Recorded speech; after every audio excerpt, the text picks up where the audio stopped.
Bom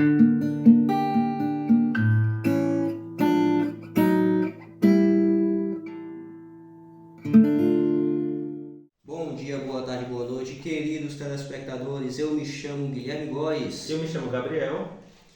Bem, nós somos os membros fundadores do Grupo Reintegrados, grupo dedicado à disseminação da cultura e do conhecimento. E o nosso tema do vídeo de hoje é... Hoje nós vamos falar, pessoal, de um tema bastante político e socio-histórico. Vamos abordar sobre a questão do imperialismo ou neocolonialismo. Foi um movimento histórico de dominação que aconteceu durante o século XIX, que se baseava na exploração, principalmente por parte da Europa, do Ocidente, sobre colônias africanas, sobre regiões da Ásia também. E nós vamos abordar a questão de como isso influencia nos dias de hoje, ou seja, os vestígios do imperialismo, do neocolonialismo. Será que esse processo exploratório, predatório, deixou impactos, deixou resíduos? E como isso se manifesta atualmente no ideário popular, na visão, na perspectiva popular da sociedade? Aí eu gostaria de começar perguntando, Guilherme, o que você acha sobre as causas desses impactos? Você acha que isso teve alguma influência do imperialismo? O que foi que ele deixou como legado, como marca na sociedade atual? Bem, a gente vai ter que falar de uma carrada de coisa aqui. É o seguinte, primeiramente eu acredito que a gente está vivendo um processo de neocolonialismo, estamos vivendo um imperialismo moderno. Entretanto, eu acredito que ele seja bem diferente do que usualmente nos é pregado pela mídia. Se a gente for parar para pensar, por exemplo, em um dos primeiros grandes impérios, bem, não é um dos primeiros, tá? Mas é um que é mais famoso, o Império de Alexandre o Grande. Alexandre o Grande ele tinha uma política que era a política do helenismo, em que ele pensou o seguinte: se eu modificar a cultura de todo o território que ele dominar e tentar unificá-las em uma cultura única, essas pessoas elas vão aceitar o meu domínio muito melhor. Hoje em dia a gente vê, no vídeo passado a gente tinha falado a respeito do problema da arte contemporânea. Eu tinha pedido inclusive para se alguém se interessasse, que quisesse falar, que a gente falasse do problema da cultura de massas. E agora eu queria, lembrar isso daí, se algum de vocês quiser que a gente fale posteriormente do problema da cultura de massa, das artes que estão sendo produzidas para uma comercialização em larga escala, que você deixe aí um comentário, porque a gente vai estar dando tudo com muito carinho. O vídeo vai sair, não se preocupe, beleza? Também não se esqueça de se inscrever no canal, de nos seguir no nosso perfil do Instagram, @reintegrados, e de ativar o sininho das notificações para não perder as próximas produções que serão postadas aqui no canal. Mas é o seguinte, a gente vê que existe uma massificação da cultura e ela não ocorre em um local específico, ela é um negócio global. Se você comparar como é que está a arquitetura das principais cidades daqui do Brasil com as principais cidades do Japão, dos Estados Unidos, das potências europeias, cara, está tudo muito, muito parecido. As pessoas estão se vestindo de forma parecida, estão consumindo artes muito similares, músicas que estão na moda, normalmente são estilos que estão sendo consumidos no mundo todo. Então, assim, é uma espécie de helenismo cyberpunk. Se a gente for comparar com o processo que ocorreu... Eu esqueci qual foi o século... Século XIX. As grandes navegações ocorreram durante o século XVI, não foi isso? Uhum. Durante o século XVI, aí depois a gente teve o período de colonização, enfim. Com o que foi feito pela Europa, existe uma similitude, entretanto ele é muito mais próximo do Império Grego, do Império Romano, do que daquilo que foi feito pelos europeus. Eu acredito assim, porque se a gente for analisar certas coisas, olha, por exemplo, o processo das grandes navegações, pelo menos o que ocorreu em Portugal, ele teve uma influência religiosa muito forte. Ele teve uma influência religiosa muito grande, porque a gente não pode esquecer que, por exemplo, a Igreja Católica estava passando pelo momento da Contra-Reforma. Sim, sim. Estava passando pelo processo da Contra-Reforma, então você tinha um ideal missionário que envolvia as grandes navegações e também a Ordem dos Cavaleiros Templários, que se tornou a Ordem dos Cavaleiros de Cristo. Isso influenciou bastante a escola de Sagres, que era uma das principais escolas de navegação da época. E isso daí já torna o processo de colonização, pelo menos o europeu, e isso é uma coisa que a gente tem que, no caso, o português, isso é uma coisa que a gente tem que pontuar, porque teve diferenças essenciais entre o que ocorreu com Portugal e a Espanha, que foram as principais, Portugal, a Espanha e a Inglaterra, né, que foram os principais potências que se tornaram grandes colonizadores na época.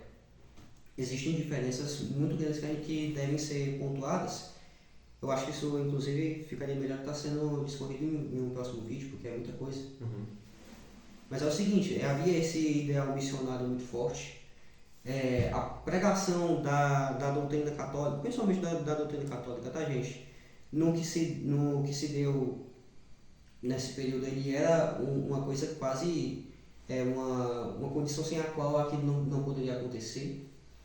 A gente via, inclusive, tanto no processo de escravidão, houve uma interferência muito grande da igreja, que é uma coisa que a gente não via acontecendo, até porque não existia na época do helenismo, e é uma coisa que está se repetindo hoje em dia, de você tentar unificar a cultura não dentro de dentro desse viés, mas sim em uma coisa mais imanente.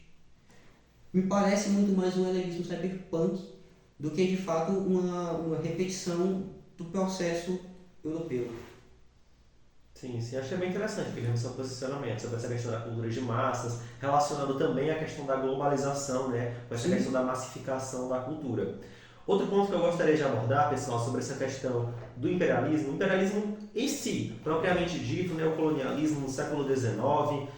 Hoje nós percebemos que, por exemplo, nós temos muitos vestígios sociais, como, para fins de citação, o etnocentrismo. Hoje nós ainda temos um pensamento que, em grande parte, acaba sendo racista, acaba sendo discriminatório em alguns momentos. E isso acaba sendo um vestígio, um resíduo do processo que foi o imperialismo. Por exemplo, durante o século XIX, a exploração do continente africano, do continente asiático, nós tivemos grandes cientistas, ou melhor, pseudocientistas, que modificaram a ciência para tentar desenvolver uma espécie de um pensamento que fosse discriminatório. Por exemplo, nós tivemos Gobineau, nós tivemos Cesário Lombroso. O Lombroso, principalmente, ele foi crucial, ele foi um nome responsável por exemplo, contribuir, fomentar o entendimento da eugenia. Porque, por exemplo, ele desenvolveu estudos, ele modificou a ciência de uma maneira que ele conseguisse provar, ou pelo menos tentasse provar, que algumas pessoas nasciam com uma predisposição a praticar o crime. Aquela questão do homem que ele era malicioso, né? Do homem bandido. Então, assim, essa ideia foi sendo desenvolvida, depois acabou sendo inibida, contrariada pela ciência original, por uma ciência mais moralizada, mas até nos dias de hoje nós ainda acabamos carregando, herdando dos nossos antepassados, esse pensamento enraizado, esse pensamento de que algumas pessoas acabam tendo uma predisposição, acabam tendo uma tendência a praticar crimes. Quando você vê uma pessoa com certas características, uma pessoa negra, periférica, você acaba gerando um estereótipo. Às vezes não é porque você quer, mas porque os seus pais lhe passaram aquela ideia, a sociedade acabou internalizando aquilo em você. Então, é um pensamento que foi sendo passado de geração em geração. Essa questão da relação predatória do branco sobre o negro, sobre o asiático, essa questão da exploração. Então, isso foi perpassado por muito tempo ao longo da história. E hoje em dia, nós ainda temos esses vestígios que não são tão escancarados como no próprio período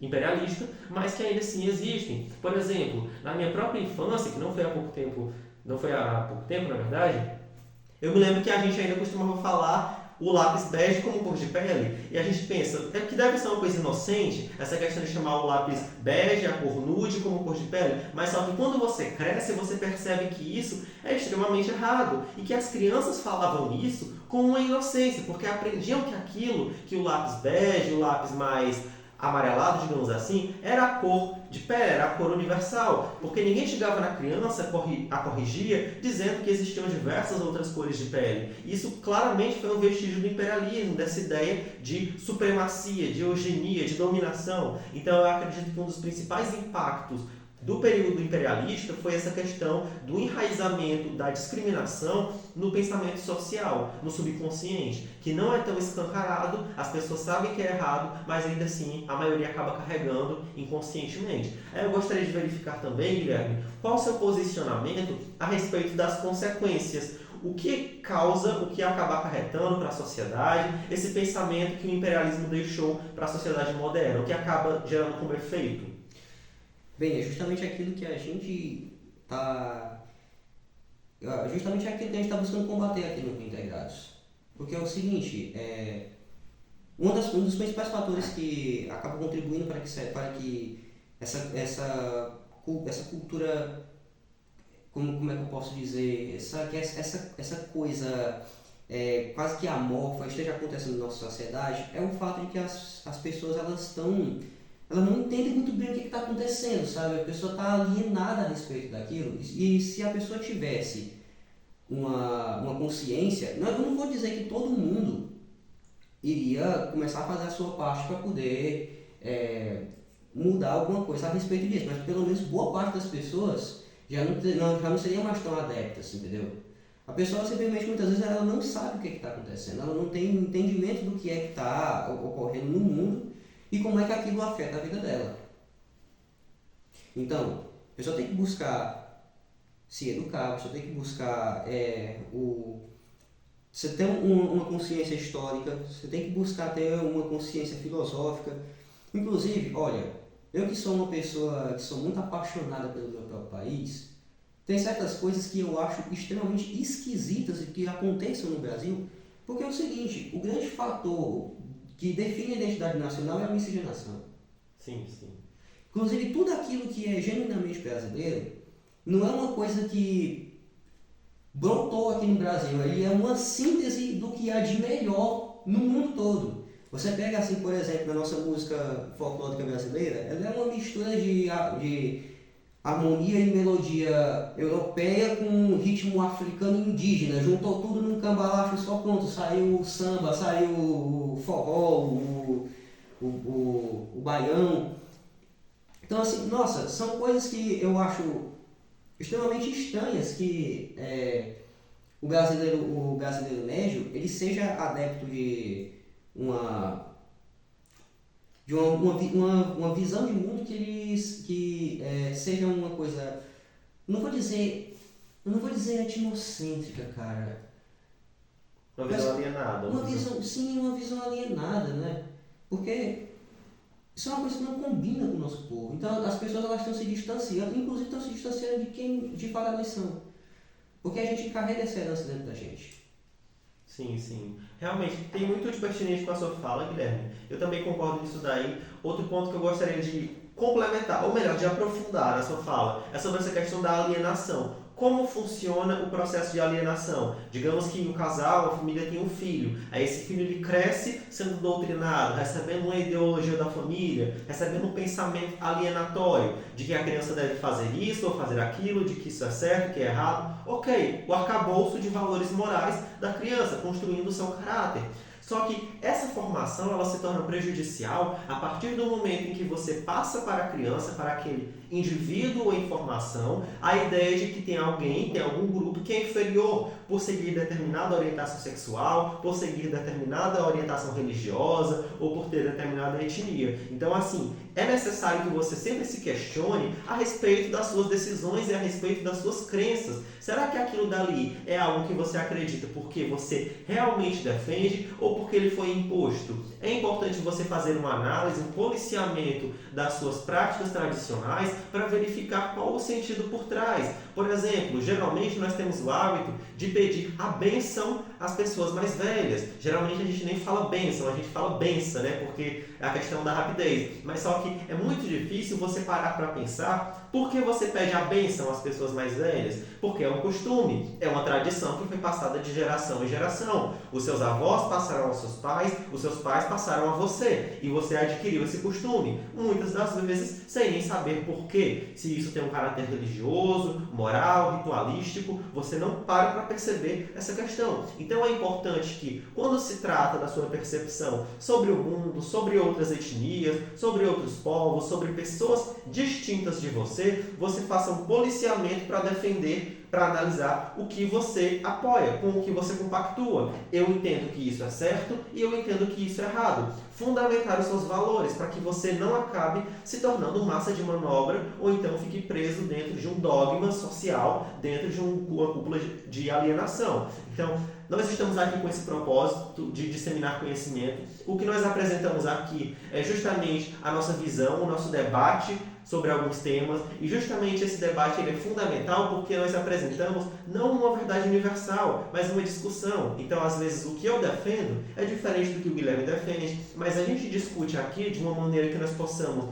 desenvolver esse conhecimento e talvez chegar em um consenso, mas de modo que consiga instigar você, telespectador, a refletir sobre isso. Você apoia ou não o tema? Qual a sua visão sobre isso? Você já tem alguma ideia, já tem alguma interpretação, noção de mundo sobre alguma pauta aqui tratada? Se não, é importante você refletir se as ideias que você tem carregando consigo são ideias automáticas, que são internalizadas por parte de outras pessoas, que são impostas pela sociedade, ou se são ideias inerentes a si próprio, se você que desenvolveu, porque a sua ética ou seu caráter acredita que é certo ou errado. Então, pessoal, esse foi o nosso debate. Eu espero que vocês tenham gostado. Não esqueça de curtir, de comentar para os próximos vídeos, se inscrever e assinar o sininho das notificações. Espero que tenham gostado e obrigado pela atenção. Até a próxima. Até a próxima. Tchau. Tchau, tchau.